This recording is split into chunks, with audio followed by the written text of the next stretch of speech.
cousin is going to make sinigang for supper, and here are all the ingredients that she prepared. She has some green beans, big cayenne pepper, bok choy, nice plummy tomatoes, and okra. And she has brown rice. She's going to... Hi guys! Miga-miga loud shoutout po sa inyo and welcome to Ali Falcon Vlog. Today po, samahan nyo ako magluto tayo ng sinigang na ulo ng salmon. So, nakaready na po lahat ang ingredients natin. Ito po yung ating garlic. Igigisa na po natin pero walang mantika pa. Lagyan muna po natin ng mantika guys. Yan. Tapos po, igigisa po natin ang ating garlic. Ayan. Gisa po natin ating garlic at onion.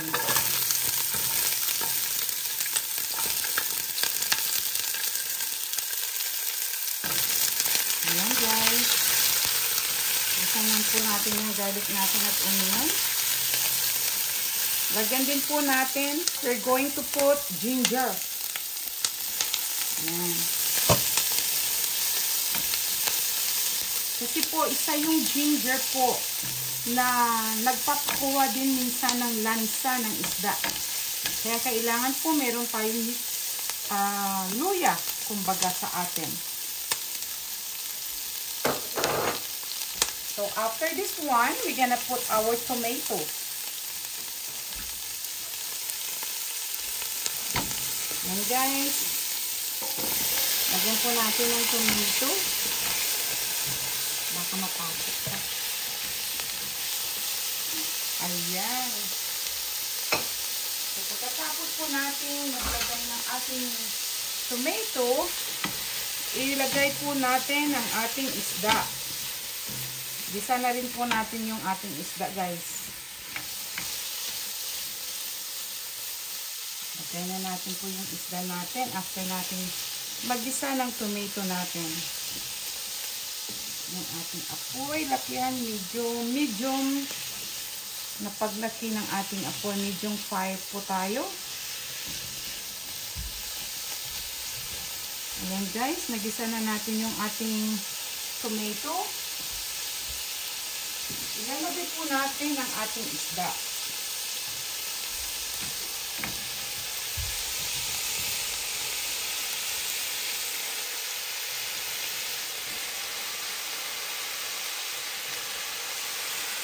Dahil dalawa lang po kami ng pinsan ko kakain, so okay na po yan.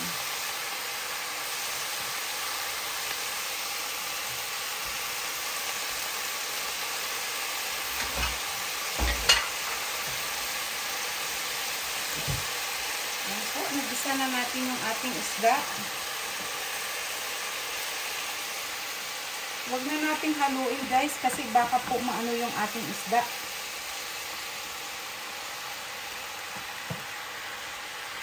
Baka biglang magkawatak-watak yan. Baliktarin na lang natin.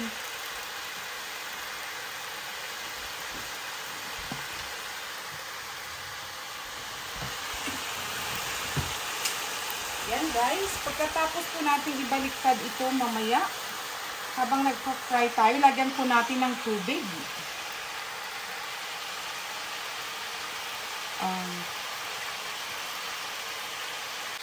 Ayan guys, nabaliktad na po natin yung ulo ng salmon.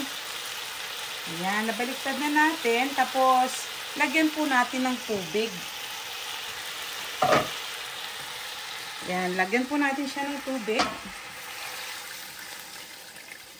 Oh, ayan muna.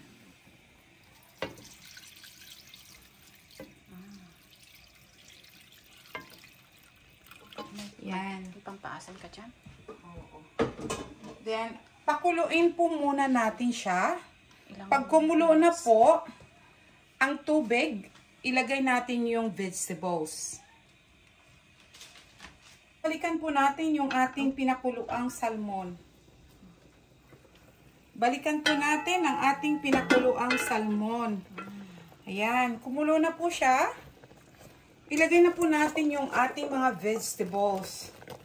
Guys, huwag masyadong malakas ang apoy kasi ayaw mong madurog ang inyong isda. So, ilagay na po natin yung ating mga vegetables, guys. Ayan. So, pagkulo niyan mamaya, kasi yung beans, ilalaga pa yung beans eh. Ilalaga pa yung beans. Ayan, mamaya ilalaga pa yan. Lagay na lang muna natin dyan. Okay, takpan muna natin uli at kumulo, ilagay natin yung remaining vegetables. Oh guys, balikan po natin. Pagkatapos natin ilagay yung beans, kumulo na uli siya. So, ilagay na po natin ang ating sampalok na sinigang. Ayan. So, wag nyo pong ubusin to guys kasi depende sa panlasa ninyo. Kasi ako maasim, ayoko nang masyadong maasim po. Tikman nyo kung makaano sa inyong panglasa, sa kanyong dagdagan. Hinahati ko lang po yan guys. Yan, hinahati ko lang po yan. Yan po ang sinigang sa sampalok. Yan. So, ilalagay na po natin. Yan ang spring onion dahil wala tayong tanglad. So, spring onion na lang pong nilagay ko.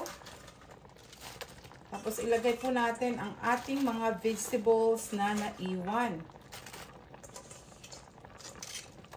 Ang inyong apoy ay huwag nyong lakihan para hindi madurog ang inyong isda.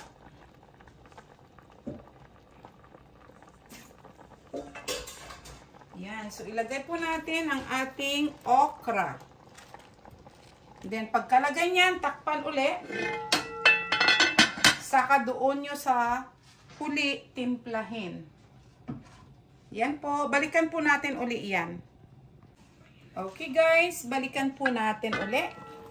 Ayan, kumulo na po siya. At this moment po, ay titikman po natin kung okay na po yung lasa ng sinigang natin. At kung hindi pa, lalagyan po natin ng patis, ground pepper, saka po yung asin. Ayan, titikman po natin muna.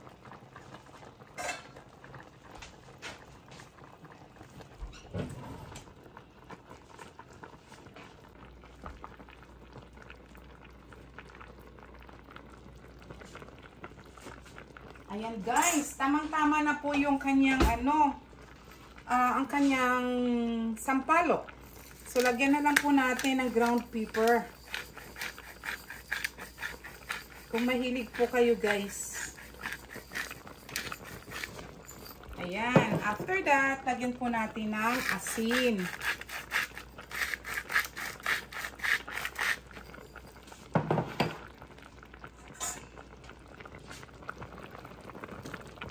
Yan, ipatunaw nyo po yan. Pag okay na yan, ay lalagyan po. Huwag nyong haluin po guys ha, para hindi madurog yung ating isda. Ang isda po natin nasa ilalim, kaya huwag nyong haluin para hindi madurog yung inyong isda po. Tapos lagyan po natin siya ng fish sauce.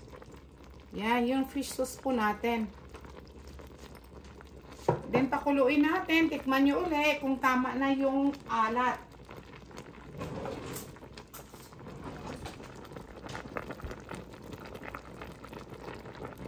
Yan, pakuluin nyo lang po yan. Basta huwag nyo lang pong haluin para hindi madurog.